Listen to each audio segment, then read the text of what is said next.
I'm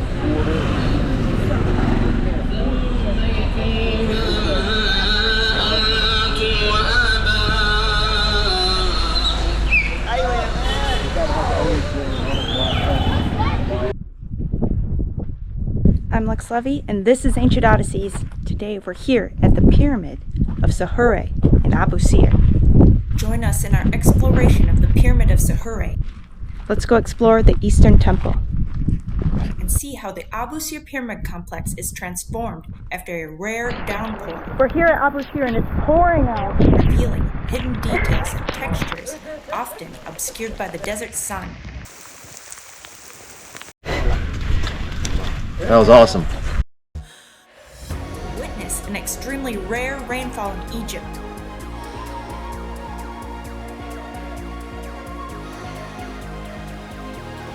See how the ancient elaborate basin and conduit system embedded in the temple floor and causeway was not for rain as described in conventional archaeology. Welcome back. I'm Lex Levy and this is Ancient Odysseys.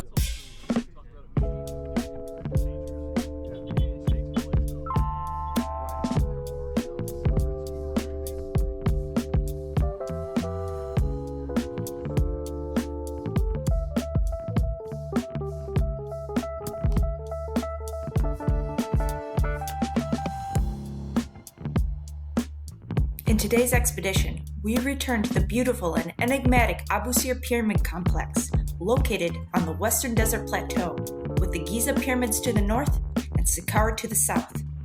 Abusir, dubbed as the resting place of Osiris, served as one of the main elite cemeteries for the ancient Egyptian capital city of Memphis. The three major pyramids are Sahure, Neferkare, and Niuserre, which conventionally date to the 5th dynasty Old Kingdom. In part 1 of our return, we had a rare opportunity to explore a monument considered to be the largest and architecturally unique non-royal tomb of the Old Kingdom, belonging to one of the most outstanding members of the royal courtyard, Hatshepsut. We investigated the blue sandstone plate of unknown origin and purpose. For the first time, we entered the mastaba through the lotus column doorway and witnessed the ancient funerary cult and biographical scenes of Hatshepsut.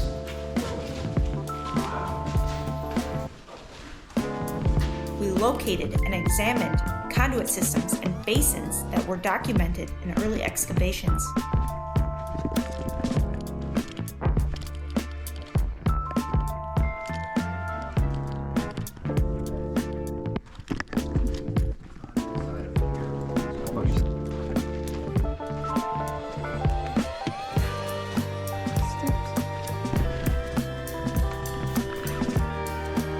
And we studied the mysterious nubbed granite container that is lined with limestone with remarkable precision. Granite, interior, white limestone.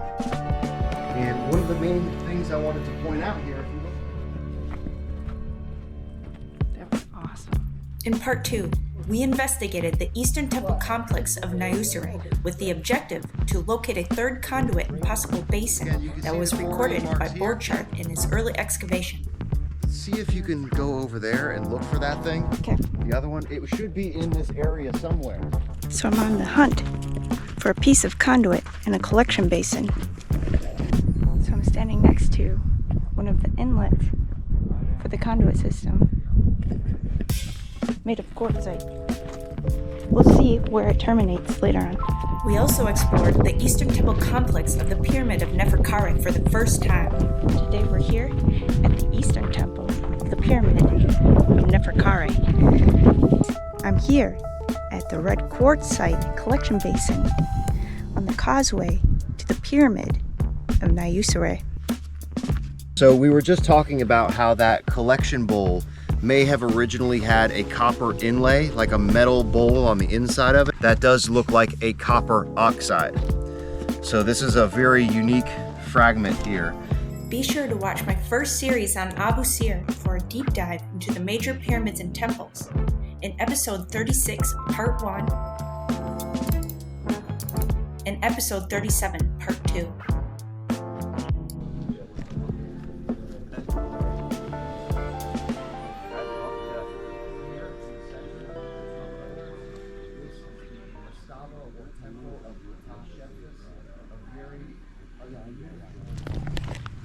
Today we're here at Abusir. Special permission access.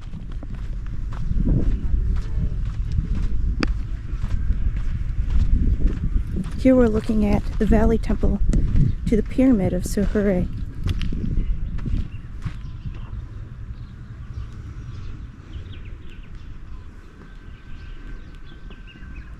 This is a 3D rendering of the Sahure Pyramid Valley Temple done by Keith Hamilton. The limestone is represented in yellow, red for red granite, and black for black basalt. The Nile would have met the Valley Temple and would have served as a place for boats to dock. This is Borchart's original Valley Temple plan layout, which Keith Hamilton based his 3D rendering on. Here Borchart documented the in-situ conduit fragments embedded in the causeway. This is a beautiful rendering of the Valley Temple done by Borchart as he envisioned it in antiquity. It is thought that the temple was roofed.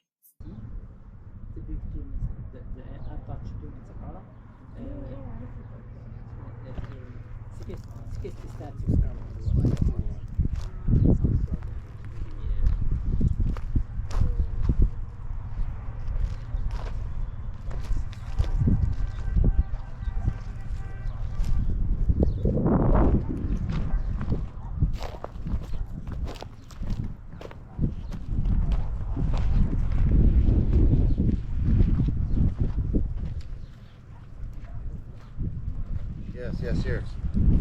Again, more of the hieroglyphs. You can see the Jed pillar here.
Archaeological plans for the site, this is not indicated. This looks like it's still buried. It just happened to be that enough wind blew through this area to kind of expose this rim here.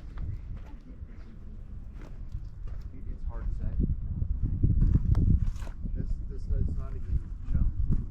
Yeah, it's not on the drawings on board charts or archaeology where they grid everything.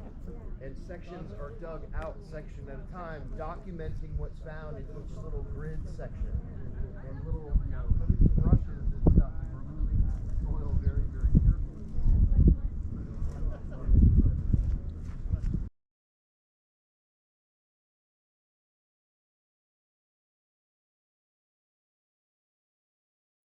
During our exploration, we noticed this circular basin connected to a portion of conduit that aligns with the remaining in-situ fragments of the major conduit system in the causeway. This basin has not been recorded in any archaeological documentation that I've found. The conventional archaeological theory is that the elaborate basin and conduit system embedded in the temple floor and causeway was for rainwater drainage. But why would rainwater be collected off a quote-unquote tomb of a pharaoh? And how much rain were they getting at the time of operation? And why not direct it into the Nile? You will see during our expedition that the system in place would be inefficient for rainwater drainage and collection.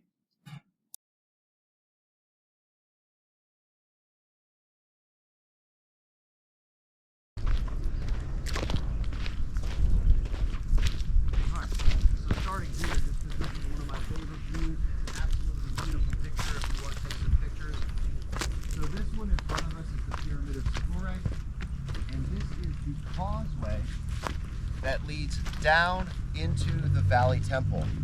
And we've been talking about how these valley temples were also functioning as harbors for the site. And water, during the inundation of the Nile River, the water would have come all the way up to the threshold of the valley temple, which was also the harbor for the site. And we'll go down here. Can we go in the temple? I'm Lex Levy. This is Ancient Odysseys. Today we're here at the Pyramid of Sahure here at Abusir. I'm standing on the causeway. So if you come from over here, it's just a good way to see everything that we're about to investigate. Looking down. This is a 3D rendering of the Pyramid of Sahure, the satellite pyramid, and the Eastern Temple, created by Keith Hamilton. The different geologies utilized are represented as follows: black being the basalt used as a dado at the entrance and the pavement of the courtyard and its ambulatory, and pink being red granite used largely for door frames, columns, and casing for the offering hall, statue niches, and the courtyard ambulatory, and yellow representing limestone, making up the core and the remaining structures. There was once a second story, and there are remnants of stairwells in the northern and southern magazines, as well as a ramp in the northeast corner. A fragment of the roof, adorned with stars, survives in the courtyard, and we'll see this later in our expedition. Looking down in the floor here, you can see the interlocking polygonal masonry in the floor in this section right here.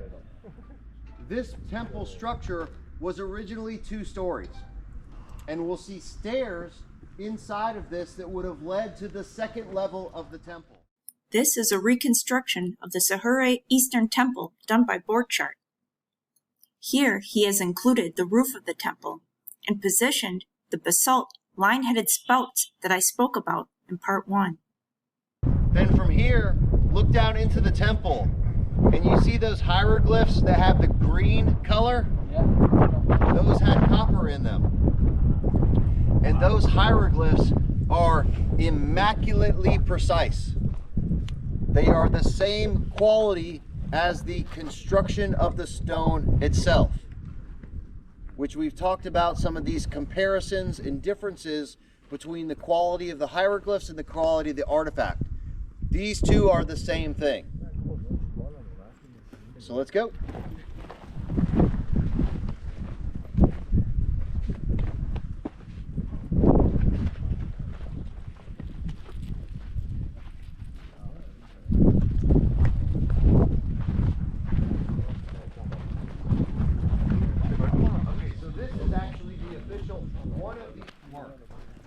This symbol here is very similar to the symbol Nabu, which is the symbol for gold. Gold has several little rays coming out of it, but this is the first time that I've noticed that it has that hieroglyph that's very reminiscent to the hieroglyph for gold. So here you also see the integration of black basalt and red granite in the structure. And here's your first look at some good tube drill holes. This is the site where everybody comes and talks about the tube drills that show the striations. Here's another one with this tube drill hole here.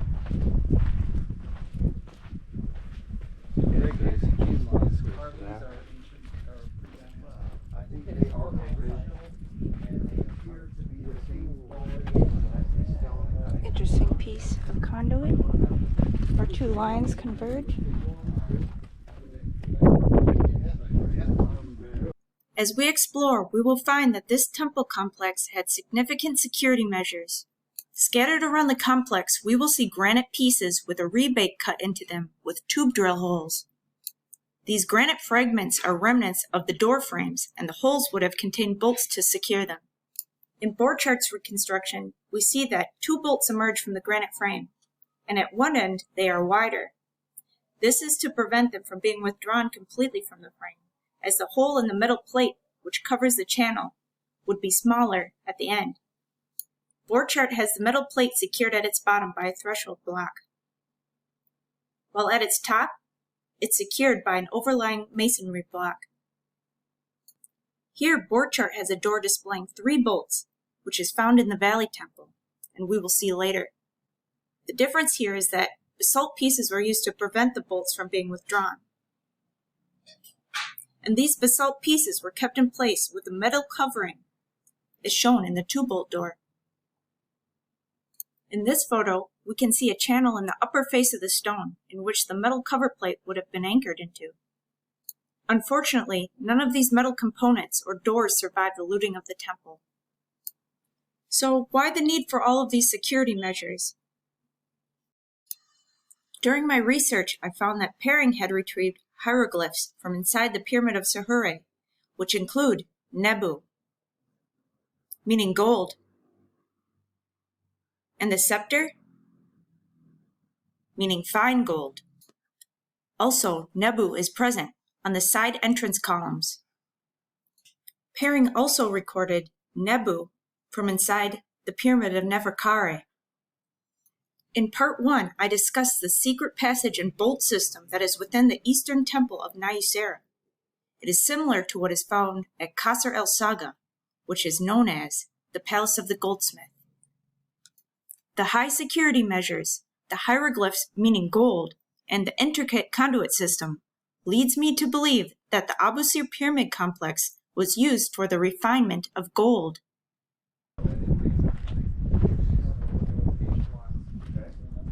H blocks are at Fumafunku. Yes.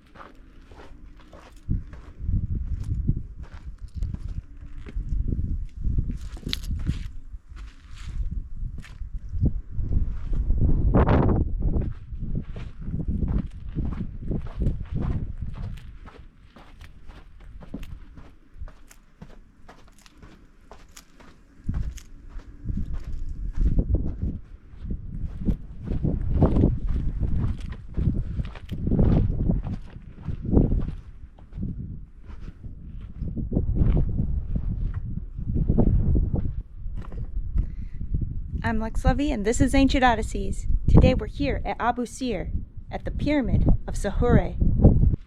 Let's go explore the Eastern Temple.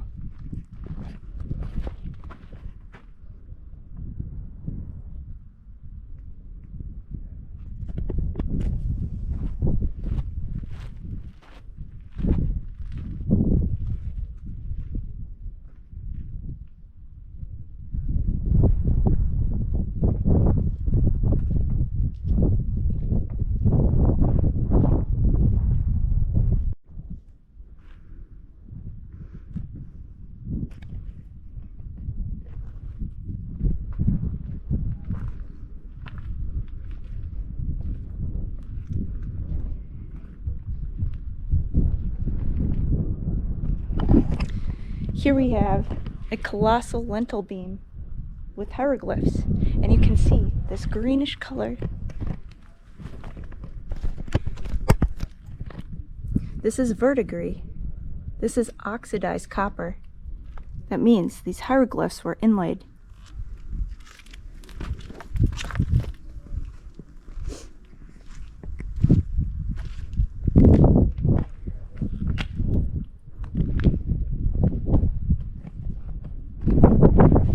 Sahure and Subiti.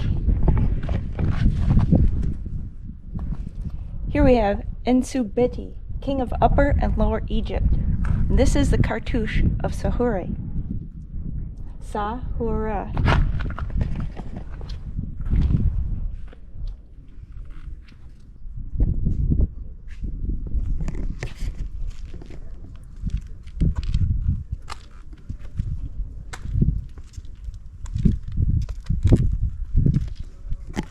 This is Wadjet and Nekbet, the two ladies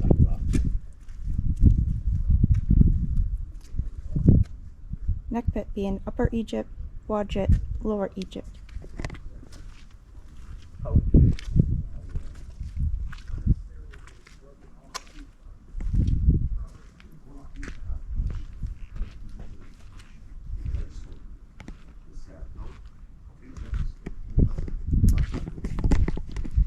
Behind me is a limestone fragment of the ceiling, which was adorned with stars.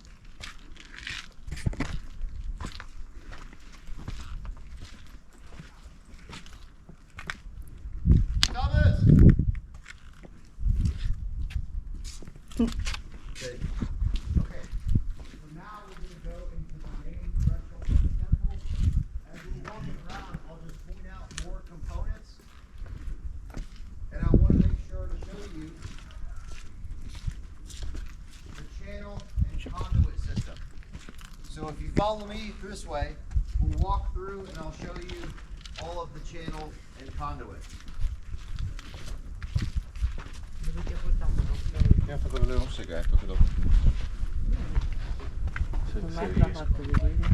You know, I've never noticed this in all my times coming out here. Look at all these fragments of painted pieces here. Oh, yeah. Looks like they got some sort of a rope or something in the rock. So I've never noticed all of those fragments of painted pieces, and I would imagine that those are original pieces of some of the walls here. Okay, so here, conduit system. This is the channel that was connected into a series of 5 basins that were located in this temple structure. So if you follow this conduit channel here, you can see it branches off in this direction. It runs in this direction here, and you can walk around and kind of follow it in different areas of the temple. And then it goes off in this direction, and we'll finish going in this direction. So again, you can see the conduit channel here, and they found copper pipes in this channel system. Where they are, They've been removed. and how we know that they found. So this is all from the original archaeology reports from the 1900s. So this is the channel here. Here you can see the stairs that would have gone to the 2nd floor of the structure.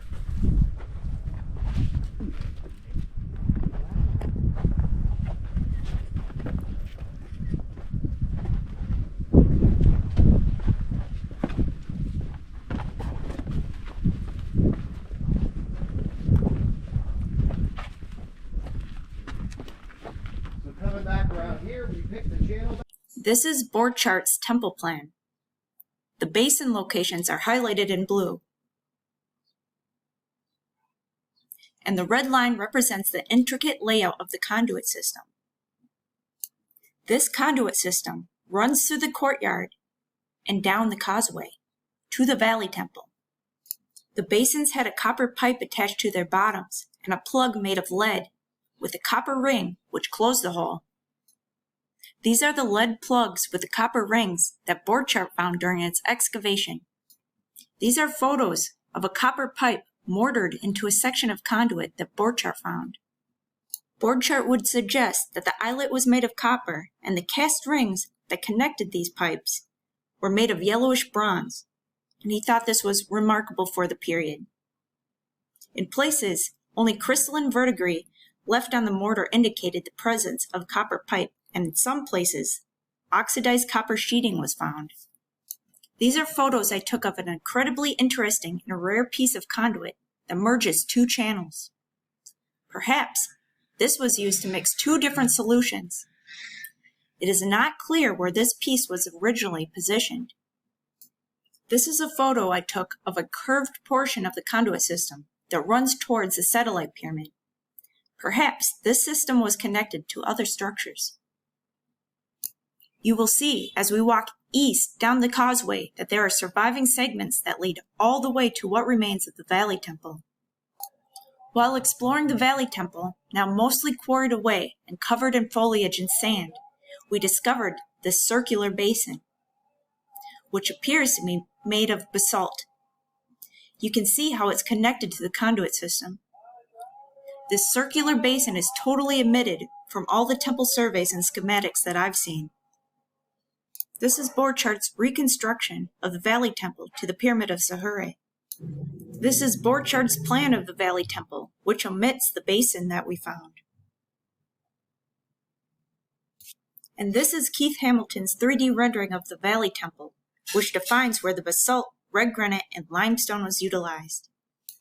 Why was there this intricate conduit system and basin embedded beneath the basalt pavement of the Valley Temple court to collect, quote-unquote, rainfall drainage? It could have easily been directed into the Nile floodplain, as it is just cubits away. So this is a basin embedded in the floor of the Eastern Temple of the Pyramid of Sahure. And we'll follow this conduit.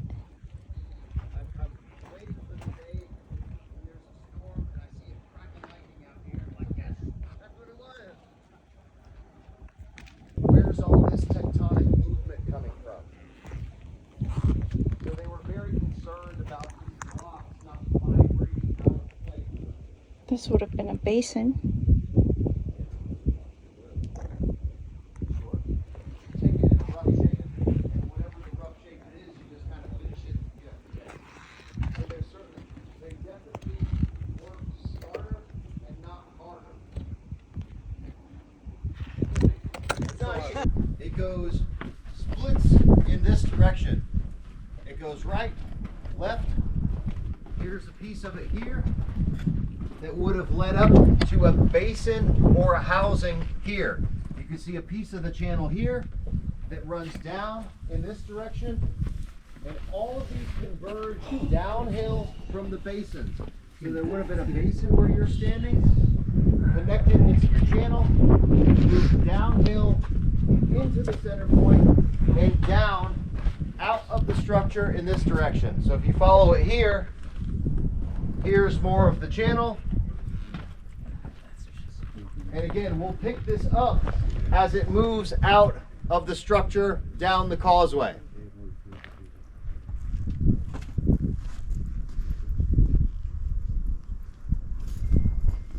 So, and I've showed these in my episode on the conduit system of the Pyramid of Sahure. So Borchardt found lead plugs in these basins. So there was a metal plug with a copper handle that was in these basins connected into this piping system. So again, we're not talking about collection of rainwater here.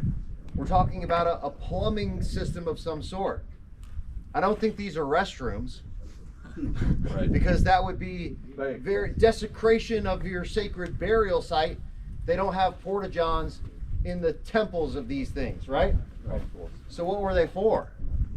And what were they draining out of here that is then collected in the Eastern Temple? We're going to follow this thing all the way down to the Valley Temple to a huge collection basin at the bottom of the structure. So again, I'm going back to the idea that the temples were laboratories, processing, collection, and further distribution. Intermediaries between the reactor and the distribution at the harbor. You're using the word temple in a very... I like the word temple because it's a ritual. It's a sacred structure. Not temple in a religious sense, right, but temple in the fact that it was a revered site that was most likely intended for only the practitioners of the sacred mysteries. Not your average Joe is coming in here and using the restroom in the temple. Or the elite, the priest class. And I think the word chemist, priest, alchemist were most likely simultaneous words describing the same people. So we're in this section, the first level of the temple, and you can see that there's still remnants of staircases. All sorts of weird components in these things. This is a layout of the southern magazines as envisioned by Borchardt. Here you have a glimpse of the second-story chambers, the roof, and its decorative cavetto, and the way the chambers were possibly illuminated by these apertures. He included where he believed the basalt line-headed spouts we discussed in part 1 were positioned. Where's the one I was looking for? There's another weird one. It's on the other side of this. I'll show it to you on the way out.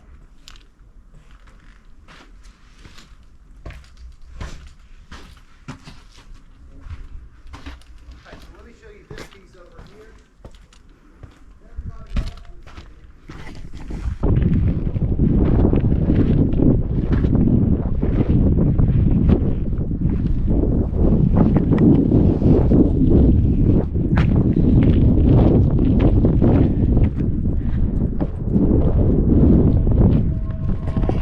Alright, we're walking to the northern face, the entrance of the Pyramid of Sahure. Last time we were here, it was cemented shut. Let's see if it's open now.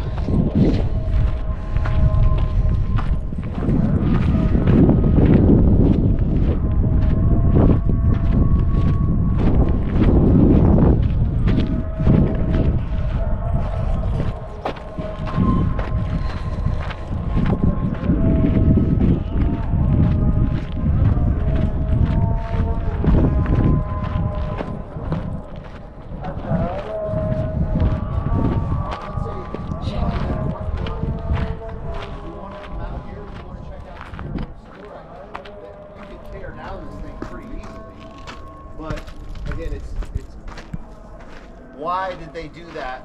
I don't have a good answer. It is everything is falling down. You can see this whole thing. That's why I wouldn't get too close to any of that. That's all. Is that all collapsed? Because all that stuff is on the verge of falling down. Right. So it wasn't an enclave? It was. So again, you have to imagine all this stone has been quarried out of here.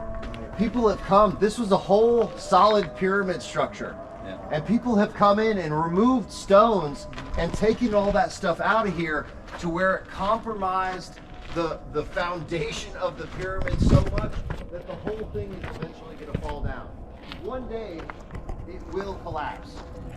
The Pyramid of Sahure is currently closed to the public and is undergoing restoration work as the substructure is at risk of collapse. Here's the northern entrance that was cemented shut during our expedition. This is Borchart's reconstruction of the Pyramid of Sahure, and you can see a 6-step core and 3 layers of massive chevrons over the primary chamber, forming the A-frame, which is located in the center of the pyramid and level with the bedrock. This is Keith Hamilton's 3D reconstruction of the substructure of Sahure. Red granite was utilized in the descending passage, the portcullis, and the band that immediately precedes the antechamber. The single portcullis system is similar to what we saw in the Pyramid of Userkov. And that's why they don't want people going down inside here, because they don't want to be responsible for, you know, it happened to be on that day when there's a bunch of U.S. tourists on here that go down in there and everybody gets crushed in the collapse. Yes, they have diagrams, and there are pictures. I can see a from huge the lintel wall. original reports from Borchardt. So we do have pictures and we do have diagrams of the internal system. And I can show those to you when we get on the bus. Oh yeah.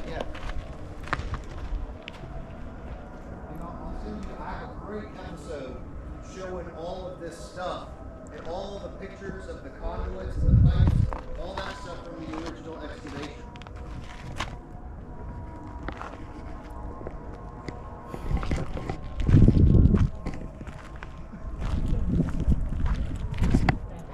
Standing here at the entrance to the northern side of the Pyramid of Sahure. See the sandstorm? Looks like it'll crumble at any moment. That's why the entrance is sealed shut. The structure is compromised. It looks like it's rotating, like a little tornado. Yeah, that's because of how But no, that may be, if it continues to move, then that could be a then it's sand. If it stays in the same place, it's fire. I think that is sand. See how it's moving? Are all these speakers connected to the same guy? No. The same voice? Oh, yeah. So they are called Muazzim. Yeah. Muazzim. Yeah. I forget. Is it minaret?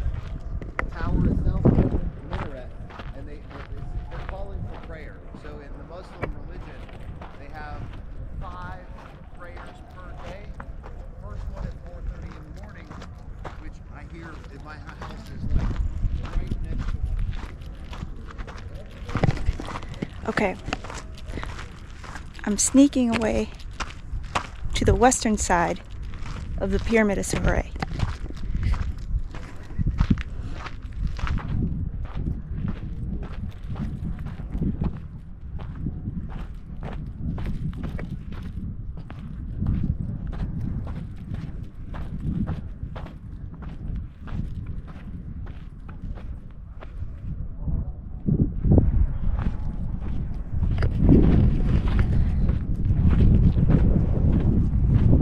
It's been an awesome day.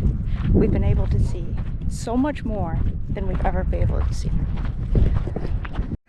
I've been waiting to see it. Yeah, yeah. And that was definitely a sound. Oh yeah, you see it moving. Yeah, you don't want to be caught in one of those. It'll be a real mess. But do they come also close to? So there have been times where It's raining. you look out the window and everything is brown. It's just a huge cloud of sand moving through the area. And in 5 minutes, all the colors outside are just coated in this stuff. So it's really pretty nasty to be outside. We're here at Abusir and it's raining. It's super rare. Feels great.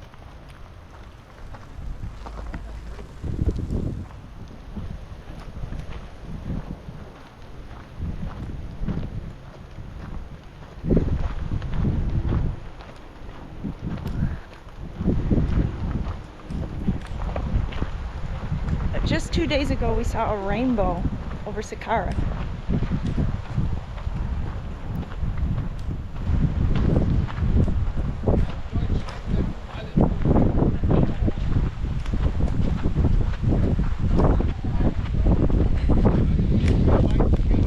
It's pouring out. Oh my gosh.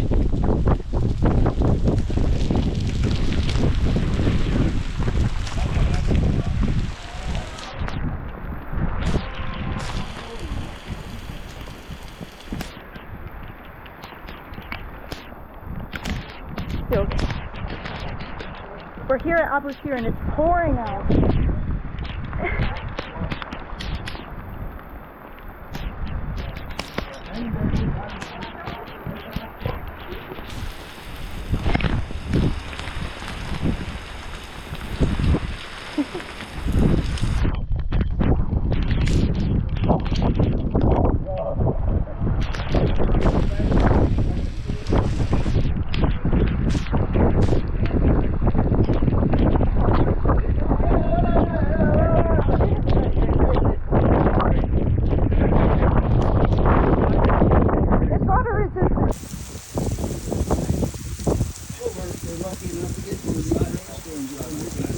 So what we are seeing now is an extremely rare occurrence.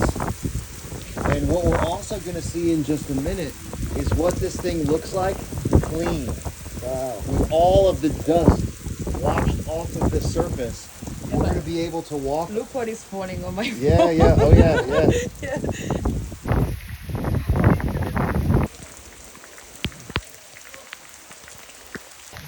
How it's raining vertically. Man.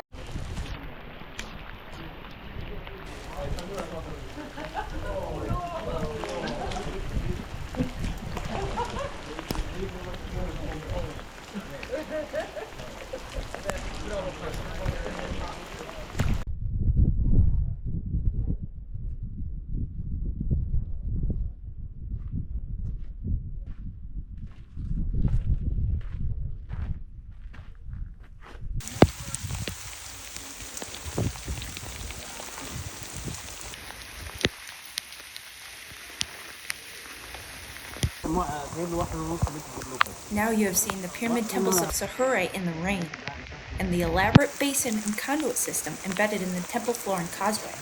It is clear that the conventional archaeological theory of them being used for rainwater drainage needs revision.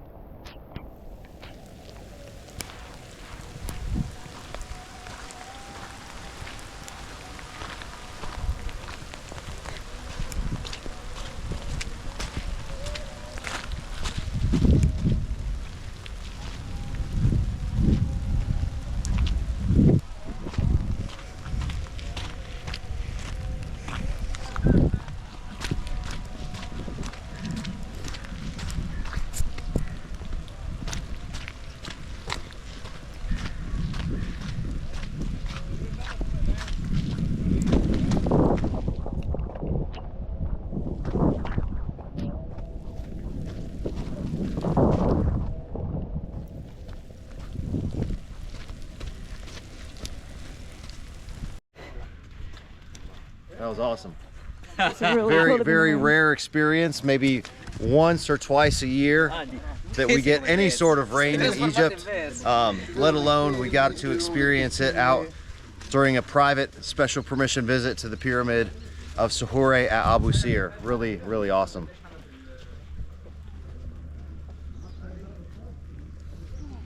Great work, babe.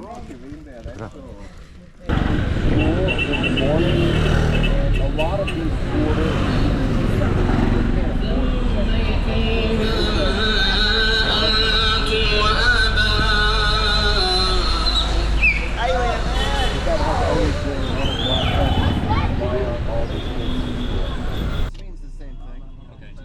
Thank you for watching. Please like, share, comment, subscribe, pick up some merch, and stay tuned for more epic adventures from Ancient Odysseys. Never stop exploring. Come explore ancient Egypt with us on our next tour. All right, ladies and gentlemen, the moment you all have been waiting for. A once-in-a-lifetime opportunity to explore Egypt on my most extensive tour thus far. This spectacular adventure begins in Saqqara with the Imhotep Museum, the Step Pyramid, the Pyramid of Wanis,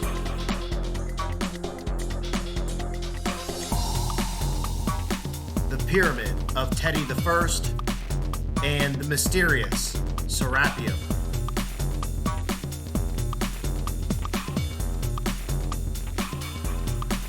The following day, we will explore Dashur, venturing inside the chemical reactors of the Red and Bent Pyramids.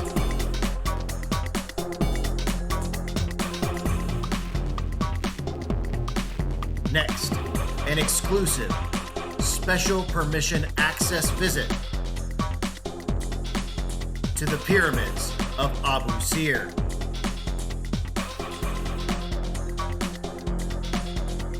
To see where it all began with the red quartzite conduit and collection bowl system at the Pyramid of Nayusere. The blue sandstone artifact at the Temple of Ptah Shepsis, and the chemical conduit network at the Pyramid of Sahure.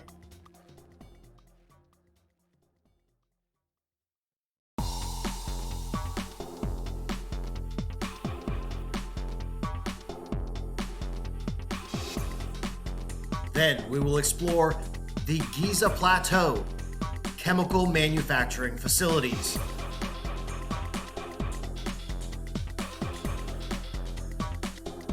including a private special permission access into all 3 chambers of the Great Pyramid of Giza at night.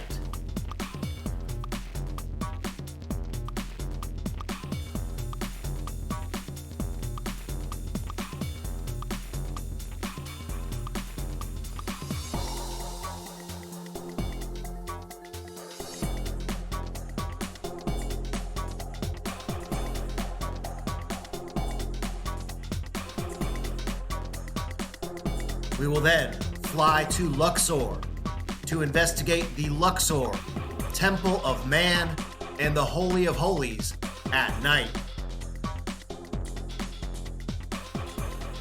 The adventure continues with an expedition to the immense Karnak Temple. Then, the Temple of Dendera.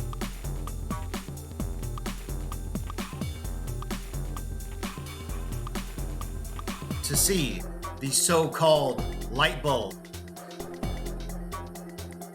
and the melted staircase.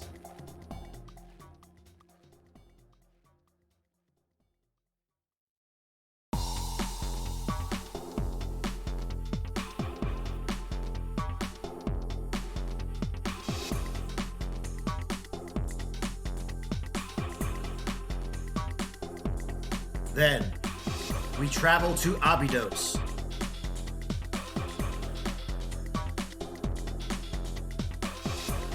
To visit the Temple of Seti I,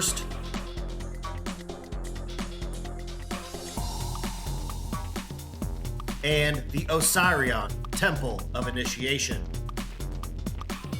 followed by a Nile cruise to study the mysterious structures and artifacts of Edfu, Komombo, Aswan, Abu Simbel, and Elephantine Island, one of the final resting places of the Ark of the Covenant.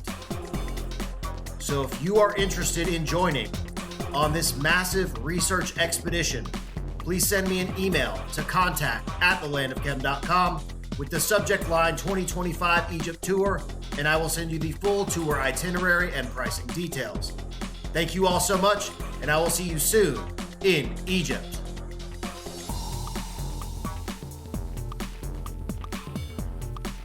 Yo, are you still watching this?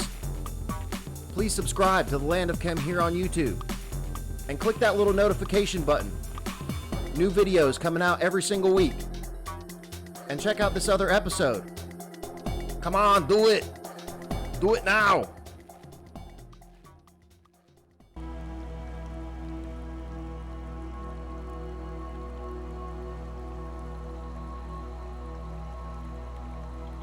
If you want to support our expeditions and research, pick up some Ancient Odysseys merch.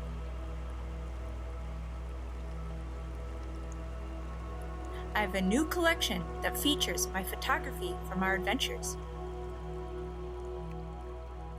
This is a photo I took of the Sistrum columns within the Hathor Temple in Dendera on our 2024 Upper Egypt expedition. New Explorer packs are now available. Thank you all very much for your support.